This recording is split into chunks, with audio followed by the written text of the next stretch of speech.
So வணக்கம் மக்களே, ஆக்சுவலாக வழக்கம் போல் நம்மளோட பிளேஸ்க்கு வந்துட்டோம். ஸோ ஆக்சுவலாக இன்றைக்கி நம்மக்கிட்ட என்ன இருக்குது பார்த்தீங்கன்னா ஸ்க்ராமில் 440 இருக்குது. ஸோ ஆக்சுவலாக இந்த வீடியோ வந்து நம்ம ஆல்ரெடி ஸ்பெக் பற்றி நம்ம மோட்டோவர்ஸில் பேசிட்டோம். ஸோ பட் இருந்தாலும் நான் ஒரு சில விஷயங்கள் இதில் வந்து இஷ்யூஸ்லாம் ஃபேஸ் பண்ணேன். ஸோ இஷ்யூஸ் ஃபேஸ் பண்ணேன்னா இஷ்யூஸ் இருந்தது. ஸோ பட் அதெல்லாமே இப்போ ரெக்டிஃபை பண்ணி இப்போ புதுசாக வண்டி வந்து கொண்டு வந்திருக்காங்க.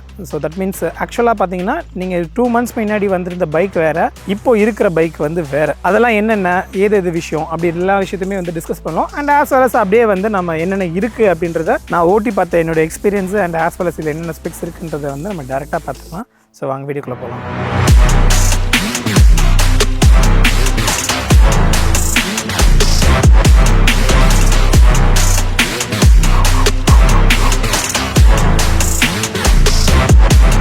ஸோ ஃபர்ஸ்ட்டு நம்ம டிசைன் பற்றி பார்த்துடலாம். ஆக்சுவலாக டிசைன் படி பார்த்தீங்க அப்படின்னா ஆப்வியஸ்லி உங்கள் எல்லாருக்குமே தெரிஞ்சிருக்கும். நம்ம ப்ரீவியஸில் இருந்த 411ஓட அதே டிஎன்ஏவை வந்து அப்படியே எங்கேயும் கொடுத்துருக்காங்க. பட் கொஞ்சம் சின்ன சேஞ்சஸ்லாம் பண்ணியிருக்காங்க. ஸோ இங்கே பார்த்தீங்கன்னா நமக்கு எல்இடி மாற்றிட்டாங்க அண்ட் ஃப்ரேம் கொஞ்சம் சேஞ்ச் பண்ணியிருக்காங்க. அண்ட் 190mm ட்ராவல் சஸ்பென்ஷன்ஸ் வந்து இங்கே ப்ரொவைட் பண்ணியிருக்காங்க. ஸோ இந்த மாதிரி ஒரு சில விஷயங்கள்லாம் வந்து ப்ரீவியஸ் ஜெனில் ஆக்சுவலாக டிசைன் வைஸ் பார்த்தீங்கன்னா 411 தான். ஸோ நம்ம ஏன்னா 450 வந்திருக்கும் போது நிறைய பேர் ஃபீல் பண்ணது என்னடா டிசைன் இப்படி இருக்குது, கொஞ்சம் ரொம்ப பல்காக இருக்க மாதிரி இருக்கே அப்படின்ற மாதிரிலாம் நிறைய பேர் ஃபீல் பண்ணாங்க. ஆக்சுவலாக நானுமே அந்த ஃபீல் பண்ணேன்.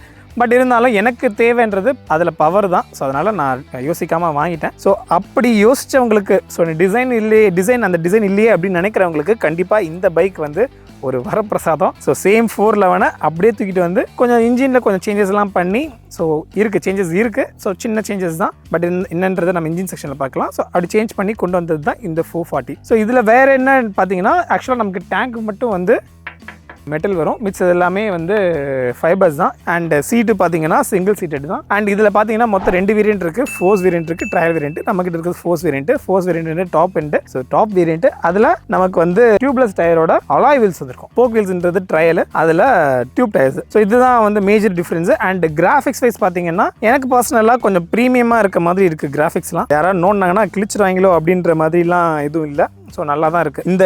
இந்த பக்கம் இருக்குது பார்த்தீங்களா, இது மட்டும் மேபி எவனா நோண்டனா கிழிச்சிடலாம். ஸோ மிச்சப்படி டேங்க்ல இருக்கிறது எல்லாமே வந்து நல்ல ப்ரீமியமாக நல்லா சூப்பராக கொடுத்துருக்காங்க. அண்ட் ரிம்ஸ்லையுமே வந்து அந்த ரிம் ஸ்டிக்கர்ஸ்லாம் வந்து ப்ரொவைட் பண்ணியிருக்காங்க. ஸோ அதெல்லாமே கொடுத்துருக்கிறது வந்து ரொம்ப நல்லா இருக்குது. அண்ட் லைட்ஸ், ஆமாம் சொன்ன மாதிரி லைட்ஸ் இங்கே மட்டும் தான் எல்இடி, மிச்சது எல்லாமே ஹாலோஜன் தான், கம்ப்ளீட்டாகவே ஹாலோஜன் தான். ஸோ அதே இம்பார்ட்டன்ஸ் கொண்டு வராங்க. அண்ட் இங்கே ஹேண்டில் பாஸ் அப்படியே கொஞ்சம் மேலே ஹேண்டில் பாஸ் வந்தீங்க அப்படின்னா ஆக்சுவலாக ஸ்விட்சஸ் எல்லாமே வந்து இந்த டிக், ஸோ ஒரு சவுண்ட் கேட்குது இல்லையா. ஸோ அந்த மாதிரி ஆக்சுவலாக ஒரு டாக்டிக்ஸ்னு சொல்லுவாங்க. ஸோ அந்த மாதிரி டிக் டிக் டிக் டிக்னு தான் கேட்குது. ஸோ அது போக இங்கே பார்த்தீங்க அப்படின்னா நமக்கு வந்து ஐ கண்ட்ரோல் கொடுத்துருப்பாங்க. ஸோ ஐ கண்ட்ரோல்லேருந்து நம்ம front gas trip A trip B time changes இந்த மாதிரி சேஞ்சஸ்லாம் பண்ணுறதுக்கு யூஸ் பண்ணிக்கலாம்.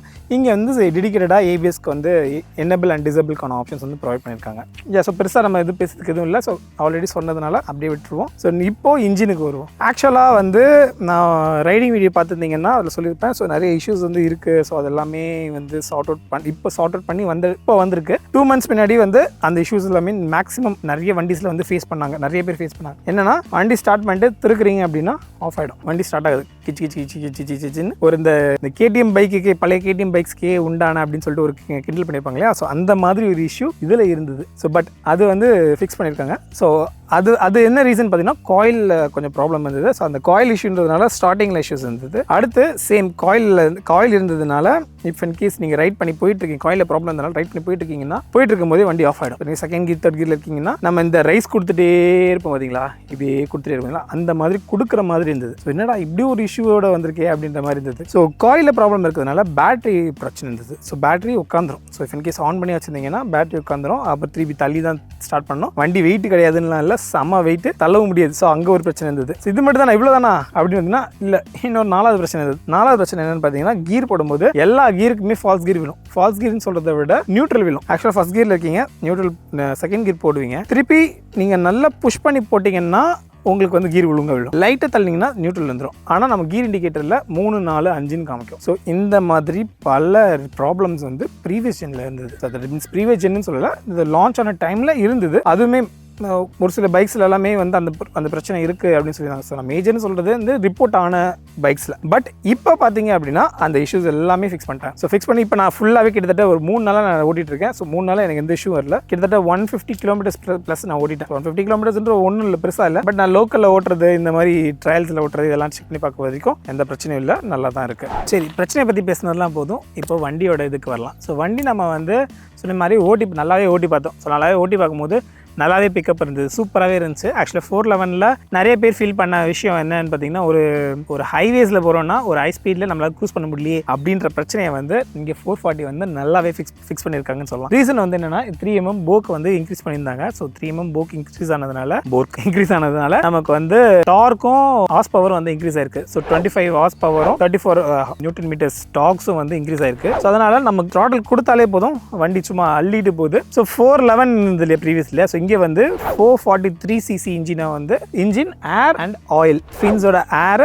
ஸோ இங்கே ஆயில் கூல் இன்ஜினோட வந்து ப்ரொவைட் பண்ணியிருக்காங்க. ஸோ லிக்விட் கூல் கிடையாது, ஆயில் கூல் இன்ஜின் தான். ஸோ இன்ஜினில் அவ்வளோதானா அப்படின்னு கேட்டிங்கன்னா அதுவும் இல்லை. ஆக்சுவலாக ப்ரீவியஸ் ஜென்னுக்கும் இந்த ஜென்னுக்கும் வந்து 6 கியர் வந்து இங்கே ப்ரொவைட் பண்ணியிருக்காங்க. ஸோ ஆக்சுவலாக DOCH இன்ஜின்ஸ் வந்து இங்கே டெக்னாலஜி வந்து யூஸ் பண்ணிக்கிறதுனால நமக்கு வந்து இன்ஜின் நாய்ஸ் கம்மியாக இருக்குன்னு சொல்லியிருக்காங்க. ஸோ இன்ஜின் நாய்ஸ் மட்டும் கம்மியாகலை, ஆக்சுவலாக பார்த்தீங்கன்னா லோ அண்ட் டார்க்கும் வந்து நல்லா இன்க்ரீஸ் பண்ணியிருக்காங்க. ஸோ இஃப் இன்கேஸ் நம்ம 5th கியரில் போகிறோம் அப்படின்னா ஒரு 40 to 45 ரேஞ்சுக்குள்ளே நம்மளால் வந்து புஷ் பண்ண முடியுது. அதாவது நம்ம கியரை கம்மி பண்ணாமே. நான் ஆக்சுவலாக இப்போதைக்கு ஓட்டினதில் ஹிமாலயனில் ராயல் என்ஃபீல்டில் இந்த மாதிரி லோ டார்க் வந்து நான் எங்கேயும் டெஸ்ட் பண்ணி பார்த்ததில்ல. பட் எதுவுமே இல்லை ஆக்சுவலாக கரெக்டாக சொல்ல போனால். நம்ம ஹிமாலயனில் கூட அந்த மாதிரி கொண்டு வர முடியாது. ஸோ கொஞ்சம் இன்க்ரீஸ் பண்ணி தான் ஆகணும். பட் இங்கே வந்து அந்த லோ டார்க்கெல்லாம் வந்து இங்கே நல்லாவே வந்து மேனேஜ் பண்ணியிருக்காங்க. ஸோ இந்த ஒரு விஷயம் வந்து இன்ஜினில் எனக்கு ரொம்ப பிடிச்சிருந்தது. அண்ட் அடுத்து பார்த்தீங்கன்னா பிரேக்ஸு. ஸோ பிரேக்ஸ் பார்த்தீங்க அப்படின்னா ஆக்சுவலாக டியூவல் ABS தான். ஆனால் ரியரில் மட்டும் ABS வந்து ஆஃப் பண்ணிக்கிற மாதிரியான ஆப்ஷன்ஸ் வந்து கொடுத்துருக்காங்க. So and as well as stopping power வந்து நல்லா இருக்கணுன்றதுனால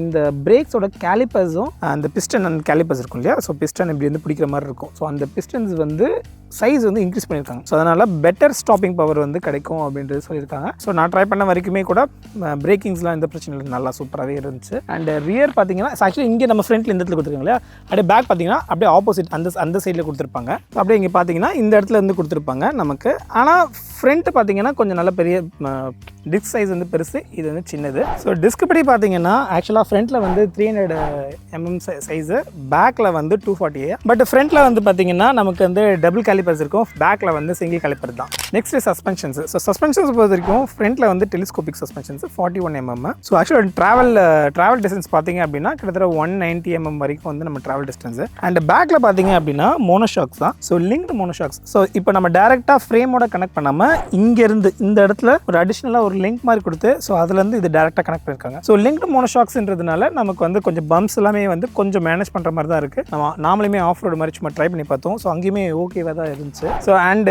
சீட் ஹைட் பார்த்தீங்க அப்படின்னா 795mm. ஸோ நமக்கு சேம் நம்ம ஹிமாலயனில் இருக்கிறது பார்த்தீங்கன்னா ஹிமாலயனில் 800 இருக்கும். ஸோ இங்கே வந்து ஒரு 5mm வந்து கம்மி. அண்ட் கிரவுண்ட் கிளியரன்ஸ் பார்த்தீங்கன்னா அப்படின்னா 200mm. அண்ட் வெயிட் பார்த்தீங்கன்னா 195. ஸோ ஆல்மோஸ்ட் நம்ம ஹிமாலயனில் இருக்கிற அதே ஹிமாலயன் 450ல் இருக்க அதே வெயிட் தான். ஆனால் ரேஷியோஸ் அதாவது இஃப் இன் கேஸ் நம்ம அங்கே ஸ்டாண்டு போட்டு தூக்கணும்னா ஒரு நல்ல எஃபோர்ட் போட மாதிரி இருக்கும். பட் இங்கே அந்த மாதிரி இல்லை. ஸோ எஃபர்ட்லெஸ்ஸாக இருக்குது. அண்ட் இஃப் இன் கேஸ் நம்ம பார்க்கிங்கில் விடுறோம் அப்படின்னா பார்க்கிங்லேருந்து பிடிச்சி இழுத்துட்டு வர்றது கொஞ்சம் கஷ்டமாக இருக்குது. ஏன்னா வெயிட் அதிகம் தான். பட் ஸ்டில் மேனேஜபிள் தான். இன்ஸ்ட்ருமெண்ட் கிளஸ்டர் வந்தீங்க அப்படின்னா ஸோ இன்ஸ்ட்ருமெண்ட்டில் பார்த்தீங்கன்னா இங்கே வந்து நமக்கு வந்து முள்ளை வச்சு கிளாக் மாதிரி தான் ஓட்டி விட்டுருக்காங்க. அண்ட் சின்னதாக வந்து டிஜிட்டல் டிஸ்பிளே கொடுத்துருக்காங்க. அதில் என்னென்ன இருக்கும் அப்படின்னு பார்த்தீங்கன்னா நமக்கு டைம் இருக்கும், ஸோ ஃபியூல் கராஜ் இருக்கும், அப்புறம் odometer and gear indicator. So gear indicator இப்போ பை டிஃபால்ட்டாகவே கொடுத்துட்டாங்க. அண்ட் நம்ம இங்கே இருக்க பட்டனில் ஐ பட்டனில் கிளிக் பண்ணோம்னா நம்ம என்னென்ன சேஞ்சஸ் பண்ணணுமோ ஓடோமீட்டர் ட்ரிப் இதெல்லாமே வந்து சேஞ்சஸ் பண்ணிக்கிற மாதிரியான ஆப்ஷன்ஸ் கொடுத்துருக்காங்க. அண்ட் கீழே பார்த்தீங்கன்னா நமக்கு நியூட்ரல் இண்டிகேட்டர்ஸ் செப்பரேட்டாக ஒரு குட்டியாக க்ரீன் கலர் லைட்டில் கொடுத்துருப்பாங்க. அண்ட் ABS, பேட்டரி இந்த மாதிரி and fuel if in case லோவாக இருக்குது அப்படின்னா அதுக்கு ஒரு இண்டிகேட்டர் பட்டன்ஸ் மாதிரி கொடுத்துருக்காங்க. அண்ட் இண்டிகேட்டர்ஸ்க்கான ஒரு பட்டன்ஸ் கொடுத்துருக்காங்க. அண்ட் இங்கே ஆஸ் யூஷுவல் ஸோ அசார்ட் லைட்ஸ் வந்து ப்ரொவைட் பண்ணியிருக்காங்க. ஸோ இதெல்லாம் தான் வந்து ஃப்ரண்ட் ஃபேஸில். அண்ட் சார்ஜிங் போர்ட் பார்த்தீங்கன்னா இந்த இடத்துல கொடுத்துருக்காங்க. நமக்கு வந்து நார்மல் USB B டைப் தான் கொடுத்துருக்காங்க, C டைப் இல்லை. பழைய ஓல்டு சேம் அதே USB தான். மிச்சபடி எல்லாமே ஓகே தான். ஸோ ஃப்ரேம்ஸ் எல்லாமே பார்க்கும் ஓகே தான். ஸோ வண்டி வந்து எந்த இடத்துல நமக்கு வந்து இன்னொரு இஷ்யூ அப்படின்றது ஃபீல் ஆச்சு அப்படின்னு பார்த்தீங்கன்னா ரைட் பண்ணிட்டு இருக்கும் போது இஃப் இன் கேஸ் நம்ம 120 ஆர் 125 அபோவ் போகிறோம் அப்படின்னா அந்த டைமில் நமக்கு வண்டி வந்து வாபிள் ஆகுது. ஸோ வாபிள் அதாவது நமக்கு ஒரு கான்ஃபிடென்ட் இல்லை. ஸோ ஏன்னா வின் ப்ரொடக்ஷன்ஸ் இல்லை. ஸோ வின் ப்ரொடக்ஷன்ஸ் இல்லாததுனால அது ஒன்று. ப்ளஸ் கொஞ்சம் லீனாக இருக்கிறதுனாலையா என்னென்னு தெரியல. ஸோ மேபி ஏரோடைனமிக்ஸில் இன்னும் கொஞ்சம் ஒர்க் அவுட் பண்ணிருக்கலாம் அப்படின்ற மாதிரி தோணுச்சு. ஸோ அந்த டைமில் லைட்டாக ஓடுற மாதிரி இருந்துச்சு. ஒரு வேளை காற்றே அடிக்காமல் ஓட்டணும்னா இன்னும் கொஞ்சம் வேகமாக ஓட்டலாம் அப்படின்னு நான் நினைக்கிறேன். மிச்சபடி சிட்டிஸில் இந்த மாதிரி ரைட்ஸ் பண்ணும்போது, ஆஃப் ரோட் பண்ணும்போது, ரொம்ப எக்ஸ்ட்ரீம் ஆஃப் ரோடு இல்லை, நார்மல் ஆஃப் ரோட்ஸு இந்த மாதிரி பண்ணும்போது எல்லாமே வந்து எந்த ப்ராப்ளமும் இல்லை. ஸோ அடிஷ்னலாக இங்கே என்னென்ன ஃபிட்டிங்ஸில் இவங்களே வந்து கொடுத்துட்டாங்க பார்த்தீங்கன்னா, இந்த இன்ஜின் கார்டு கொடுத்துட்றாங்க. அண்டு ஸோ கீழே இந்த இதெல்லாமே பிளேட்ஸ் எல்லாமே வந்து இங்கேயே வந்து இருக்குது. And as well as sari guard and centre stand. So இந்த மாதிரி அடிஷ்னல் ஃபிட்டிங்ஸ் எல்லாமே வந்து ஆல்ரெடி பை டிஃபால்ட்டாகவே வந்து இருந்தது. அண்ட் எஸ் இது எக்ஸாஸ்ட். ஸோ எக்ஸாஸ்ட் பார்த்தீங்கன்னா எக்ஸாஸ்ட்லேயுமே வந்து இங்கேயும் வந்து இரும்போடு தான் கொடுத்துருக்காங்க, அடிஷ்னல் இரும்பு கவரோடு தான் கொடுத்துருக்காங்க. ஸோ இதெல்லாமே வந்து அடிஷ்னல் ஃபிட்டிங்ஸு. ஃபைனலாக வந்து நம்ம எக்ஸாஸ்ட் நோட் எப்படி இருக்குன்றது பார்த்துடலாம்.